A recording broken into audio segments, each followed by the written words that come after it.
ಪ್ರತಿಭಟನೆ ಮಾಡ್ತಾ ಇದ್ದಾರೆ ರಾಜ್ಯಪಾಲರು ವಿರುದ್ಧ ಸಿಎಂ ವಿರುದ್ಧ ಪ್ರಾಸಿಕ್ಯೂಷನ್ ಅನುಮತಿ ಕೊಟ್ಟಿರುವಂತದ್ದು ಏನು ಸರ್ ವಿಚಾರ?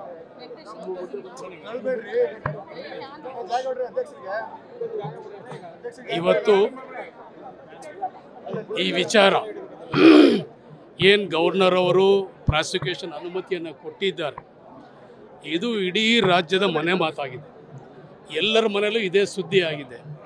ತಮಗೆಲ್ಲ ಗೊತ್ತಿದೆ, ಇದು ಮೂಢ ಹಗರಣ, ಒಂದು ಹಗರಣನೂ ಅಲ್ಲ, ಇದು ಪ್ರಸ್ತಾಪ ಮಾಡುವಂಥ ವಿಷಯನೂ ಅಲ್ಲ, ಈ ಒಂದು ಪ್ರಾಸಿಕ್ಯೂಷನ್ಗೆ ಹೋಗುವಂಥ ವಿಷಯನೂ ಅಲ್ಲ. ಆದರೂ ಸಹ ಒಂದು ದ್ವೇಷದ ರಾಜಕಾರಣಕ್ಕೋಸ್ಕರವಾಗಿ, ಒಂದು ರಾಜಕೀಯ ಷಡ್ಯಂತರಕ್ಕೋಸ್ಕರವಾಗಿ ಒಬ್ಬ ಕಳಂಕರಹಿತ, ಒಬ್ಬ ಭ್ರಷ್ಟಾಚಾರ ರಹಿತ, ಒಳ್ಳೆಯ ಆಡಳಿತವನ್ನು ಕೊಡುವಂಥ ಒಬ್ಬ ಮಾನ್ಯ ಮುಖ್ಯಮಂತ್ರಿಯವರ ಮೇಲೆ ಇಂಥ ಒಂದು ಆರೋಪವನ್ನು ಇವತ್ತು BJPಯವರು ಇವತ್ತು ಮಾಡ್ತಾ ಇದ್ದಾರೆ. ಇವತ್ತು ನಾನು ಹೇಳೋದಿಷ್ಟೇ, ಗವರ್ನರ್ ಅವರಿಗೆ ನಿಮ್ಮ ಮುಂದೆ ಎಷ್ಟು ಜನದ ತನಿಖೆಗಳು ಬಾಕಿ ಇದೆ, ಸ್ಪಷ್ಟವಾಗಿ ಲೋಕಾಯುಕ್ತ ನಿಮಗೆ ಎಷ್ಟು ಜನಕ್ಕೆ ಅನುಮತಿಯನ್ನು ಕೇಳಿದೆ. ನಿಮಗೆ ಸುಮಾರು 10 ತನಿಖೆಗಳು ನಿಮ್ಮ ಹತ್ರ ಮುಂದೆ ಇದೆ. ನಿಮ್ಮ ಪ್ರಾಸಿಕ್ಯೂಷನ್ಗೆ ಲೋಕಾಯುಕ್ತದವ್ರಿಗೆ ಕೇಳಿದ್ದಾರೆ, ನೀವು ಒಂದೂ ಕೂಡ ಗಣನೆಗೆ ತಗೊಂಡಿಲ್ಲ. ಎಲ್ಲವೂ ಕೂಡ ಪ್ರಾಥಮಿಕ ಹಂತದಲ್ಲಿ ಎಲ್ಲರೂ ಕೂಡ ಸಾಬೀತಾಗಿರುವಂಥದ್ದು ನಿಮ್ಮ ಮುಂದೆ ಇದೆ. ಆದರೆ ಮೊನ್ನೆ ಯಾವುದೋ ಒಂದು ವಿಷಯ ಅಲ್ಲದಂಥ ವಿಷಯವನ್ನು ಎತ್ತು ನೀವು ರಾಜಕೀಯ ದ್ವೇಷದಿಂದ ನೀವೆಲ್ಲರೂ ಕೂಡ ನೀವು ಅಮಿತ್ ಶಾ ಅವರ ಮತ್ತು ಮೋದಿಯವರ ಗುಲಾಮರಂಗೆ ನೀವು ಗವರ್ನರ್ ಇವತ್ತು ಈ ಒಂದು ಗವರ್ನರ್ ಕಚೇರಿ RSS ಕಚೇರಿಯಾಗಿ ಮಾಡ್ಕೊಂಡಿದ್ದೀರಿ, BJP ಕಚೇರಿಯಾಗಿ ಮಾಡ್ಕೊಂಡಿದ್ದೀರಿ, JDS ಕಚೇರಿಯಾಗಿ ಮಾಡಿಕೊಂಡು ನೀವು ಪ್ರಜಾಪ್ರಭುತ್ವವನ್ನು ಹಗಲನ್ನು ನೀವೆಲ್ಲರೂ ಕೂಡ ಕೊಲೆಯನ್ನು ಮಾಡ್ತಾಯಿದ್ದಾರೆ, ಕಗ್ಗೋಲೆಯನ್ನು ಮಾಡ್ತಾಯಿದ್ದಾರೆ.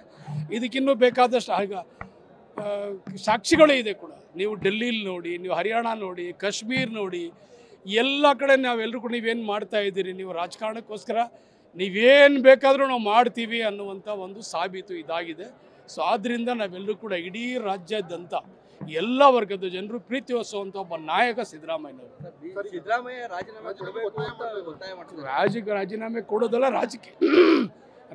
ರಾಜೀನಾಮೆನೂ ಕೊಡೋದಿಲ್ಲ, ರಾಜೀನಾಮೆ ಕೊಡುವಂಥ ಭ್ರಮೆನೂ ಇಲ್ಲ. ಐವಾನ್ ಡಿಸೋಜ ಅವರು ಒಂದು ಹೇಳಿಕೆ ಕೊಟ್ಟಿದ್ದಾರೆ ಸರ್, ಬಾಂಗ್ಲಾ ಮಾದರಿಯಲ್ಲಿ ನಾವು ರಾಜಭವನದ ಮೇಲೆ ದಾಳಿ ಮಾಡ್ತೀವಿ ನೋಡಿ. ಅದು ಅವರ ವೈಯಕ್ತಿಕವಾದಂಥ ವಿಚಾರ. ನಾವಿವತ್ತು ಹೋರಾಟ ಮಾಡ್ತಾ ಇರುವಂಥದ್ದು ಪ್ರಜಾಪ್ರಭುತ್ವ ಉಳಿಸೋಕ್ಕೋಸ್ಕರವಾಗಿ, ಸಂವಿಧಾನವನ್ನು ಉಳಿಸೋಕ್ಕೋಸ್ಕರ ನಾವು ಹೋರಾಟವನ್ನು ಮಾಡ್ತಾ ಇದ್ದಾರೆ. ಐವಾನ್ ಡಿಸೋಜ ಅವರ ವೈಯಕ್ತಿಕವಾದಂಥ ವಿಚಾರ ನೀವು ಅವ್ರಿಗೆ ಕೇಳಬೇಕು. ಸರ್, ಈಗ ಹಿಂದೆ ಕುಮಾರಸ್ವಾಮಿ ಅವ್ರ ಮೇಲೂ ಕೂಡ ಸಾಕಷ್ಟು ತನಿಖೆಗೆ ಮನವಿಯನ್ನು ಕೂಡ ಮಾಡಲಾಗಿತ್ತು. ಸಾಕಷ್ಟು ಹಗರಣಗಳು ಅವ್ರ ಮೇಲೆ ಇದೆ, ಸಾಕಷ್ಟು. ಇಲ್ಲಿಂದ ರಾಮನಗರದಿಂದ ಹಿಡಿದು ಡೆಲ್ಲಿವರೆಗೂ ಕೂಡ ಅವರು ಅಧಿಕಾರದಲ್ಲಿದ್ದಂಥ ಸಂದರ್ಭದಲ್ಲಿ ಏನೆಲ್ಲ ಮಾಡಿದ್ದಾರೆ, ನೂರಾರು ಹಗರಣಗಳು ಅವ್ರ ತಲೆ ಮೇಲೆ ಇದೆ, ನೂರಾರು ಹಗರಣಗಳಿದೆ. ಈಗ ಒಂದೊಂದಾಗಿ ಎಲ್ಲರೂ ಕೂಡ ಇವತ್ತು ತನಿಖೆಗೆ ಇವತ್ತೆಲ್ಲರೂ ಕೂಡ ಲೋಕಾಯುಕ್ತರು ಕೇಳಿದ್ದಾರೆ. ಸರ್ಕಾರ ಅದಕ್ಕೆ ಸರಿಯಾದಂಥ ಕ್ರಮನೂ ಇವಾಗ ತಗೊಳ್ತಾರೆ. ನೋಡಿ, ಸುಳ್ಳು ಯಾರ್ದಾದ್ರು ಮನೆ ದೇವರಾಗಿದ್ರೆ ಅದು ಕುಮಾರಸ್ವಾಮಿ ಅವ್ರದ್ದು ದೇವರು, ಸುಳ್ಳೇ ಅವ್ರ ಮನೆ ದೇವರು. ಸುಳ್ಳನ್ನು ಹೇಳಿ ಸತ್ಯ ಮಾಡುವಂಥದ್ದೇ ಅವರ ಒಂದು ನೈಜಿಕ ಕಥೆ ಅವ್ರದ್ದು ಅದಕ್ಕೆ. ಸೊ ಇದರಲ್ಲಿ ಯಾವುದೂ ಕೂಡ ಹುಳ್ಳಿಲ್ಲ. ಇದು ಷಡ್ಯಂತ್ರ, ಇದು ರಾಜಕಾರಣಕ್ಕೋಸ್ಕರವಾಗಿ ನಮ್ಮ ಸರ್ಕಾರದ ಮೇಲೆ ಒಂದು ಕಪ್ಪು ಚುಕ್ಕೆ ತರಕ್ಕೋಸ್ಕರವಾಗಿ ಈ ಒಂದು ಕೆಲಸವನ್ನು ಅವರು ಮಾಡ್ತಾ ಇದ್ದಾರೆ, ಅಷ್ಟೇ, ಬೇರೆ ಏನಿಲ್ಲ.